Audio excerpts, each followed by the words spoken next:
It's Saturday night, and I went to my The Voice audition at the LA Convention Center. My scheduled audition time was 2 o'clock. Anyways, it went great. I had a fun time. I met some really nice people who either have auditioned for The Voice before or have auditioned for the X Factor. Um, I met one girl, she worked for her dad's jewelry store, and she was going to school for music, which was cool. And I met someone who um, was spending the week with her brother. He lives in Europe or something, and they spend 1 week a year together, and this was their week. And so they drove down from Santa Barbara, and he was there to support her along with her family. So that was cool. And then I met a really upbeat young girl who lives in Burbank, and she was just so anxious the whole time, but I really loved her energy, and um, she was just very exciting to be around. It's very interesting when you get there. You're walking down the long sidewalk to get to the very end of the line, and you don't know who you're gonna run into, but the energy was very live and very just exciting. It was just exciting, but you're very anxious. You just want to do the audition. But meeting so many people makes the time go by faster. So I was there for 3 hours, and last year I felt like it was 2 hours, but it probably was more than 3 hours. And there were a lot less people there. I was really surprised by that. Um, I mean, I went through the same doors, up the same stairs, through the same corridors. It was the same thing. But when you got there, there was a whole section of line that I skipped this year, whereas last year, I mean, we were just zigzagging through the building. And so then you go into this large room, and that's the first time you get to sit down in chairs that are facing each other. And there was, I mean, not even half the room was full. So I guess they're more organized, is what a lot of people were saying. They're more organized than a lot of the other shows like American Idol, because um, one girl had auditioned for American Idol some years ago, and she was saying like it was just total chaos. And then another one had come to do The Voice the very first season, and she said there was like 20,000 people. So there was not 20,000 people there. So it was cool. And then just to hang out with them, you kind of get in line. You're all in the same place together. But as you're going through transitions and like having your bags checked or having your audition pass and your driver's license checked, all those different things, you kind of separate.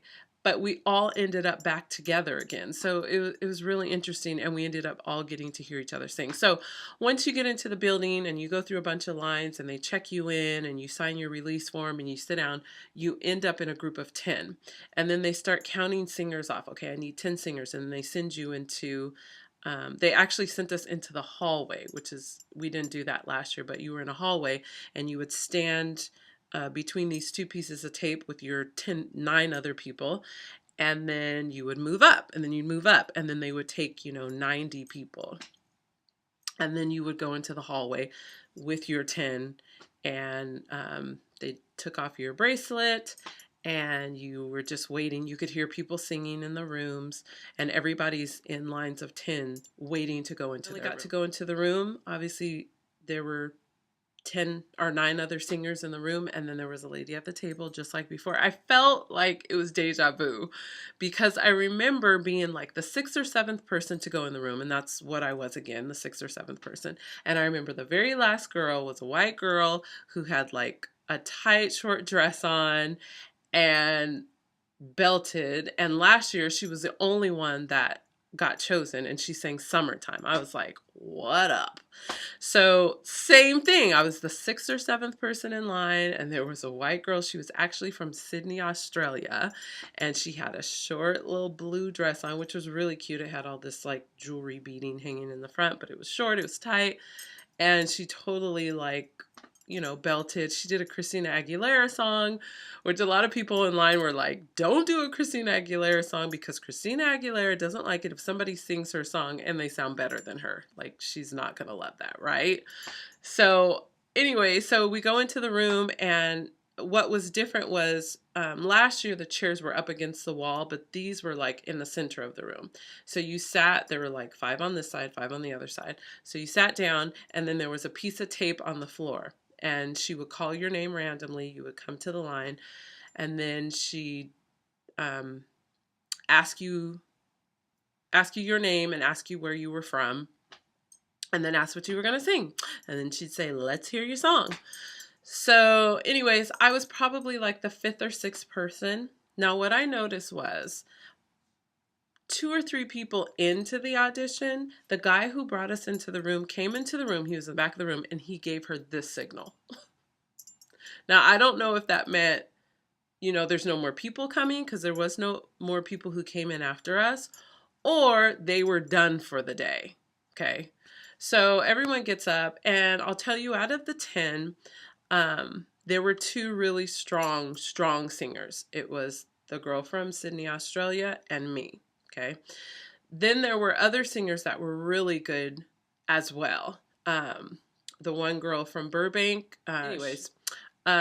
she did a really great song. And I mean, she was just so animated. I believe she's studying musical theater. And she had a very, very strong voice, but it wasn't a huge belty song. Another girl did a song by Adele, Turning Tables, which was really mellow. It didn't show off her voice, but I thought she had a really great tone. Now, the first girl who did 2 songs. She wanted to do one song for her mom, and then she wanted to do her song. And she kept telling the lady behind the table she wanted to do 2 songs, but the lady kept telling her, we can only hear one song, verse or chorus. And then she would ask her, which song do you want me to sing? Anyway, so she sang her first song, which was a Sam Cooke song, which she sang really nice on, but she didn't have a super strong voice. You could tell she was inexperienced, and she didn't really know what she was doing. And then she was like, can I do a little bit of Aretha Franklin, Respect for My Mom? And so the lady's like really reluctant, but she's like, okay. So she sang that, and it was really just too high for her. And then there were a few guys that I remember. One guy, he had a really nice voice, but not the strongest singer. Another guy came, and he had a really nice tone, but he wasn't a strong singer. And then one guy, he did a Justin Bieber song. And just one tip when you're doing an audition, pick a song that's somewhat familiar, and maybe most people would know that. Pick something that people can catch on to the melody quickly. And it's not like, oh, he didn't choose the best song for his voice, but he wasn't a super strong singer. Anyways, the range of singers was, really inexperienced to okay singers, not strong singers, to good singers, to really great singers. And when we were all done, the lady behind the table said, I will not be choosing anybody from this room. And I just thought, this is crazy. You just wasted, 3 hours of our lives.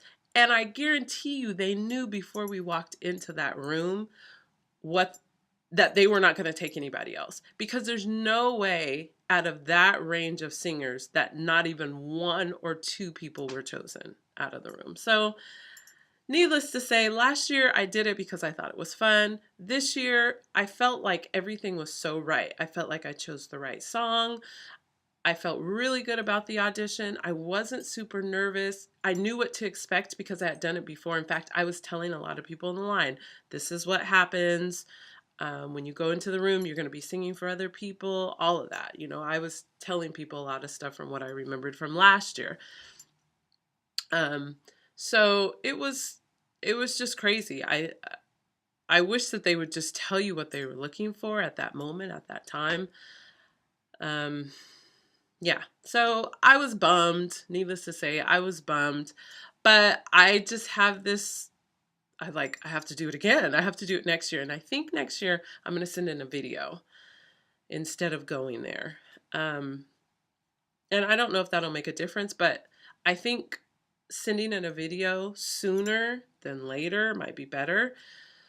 I am happy to say that my 16-year-old voice student, she went this morning at 7 a.m. and her mom texted me and told me that they were waiting until 9 o'clock tonight to find out if she made it to round 2. So that's good. She got like a semi callback. So I'll probably text her tomorrow and find out if she got the call to go to round 2. So I'm really excited for that. And then my girlfriend Gloria is going tomorrow morning, and she's amazing and fantastic and beautiful. So I'm expecting great things for her. So it was fun. I had a great time. I met some great people. I sang really well. I mean, I sang really great. I sang my patootie off, and I enjoyed doing it. And I should have been chosen. Me and the Sydney Australian girl, we should have been chosen. But maybe they were done with girls by that time. Maybe they didn't need any more African American girls. Maybe they didn't need any more big belters. I don't know. It's just one of those things. Only God knows. I am bummed because I felt like everything was so right this time and I was experienced. But I definitely want to do it again. It is becoming a challenge for me. And I want to like crack the case. What is it that they're looking for? So anyways, yeah, I'm happy I did it, and I would encourage anyone who loves to sing and would love an opportunity to be on The Voice to go to an audition. It's a great experience. It's a wonderful, wonderful experience. So that's all for me. Until next time, God bless. It's gonna be all right.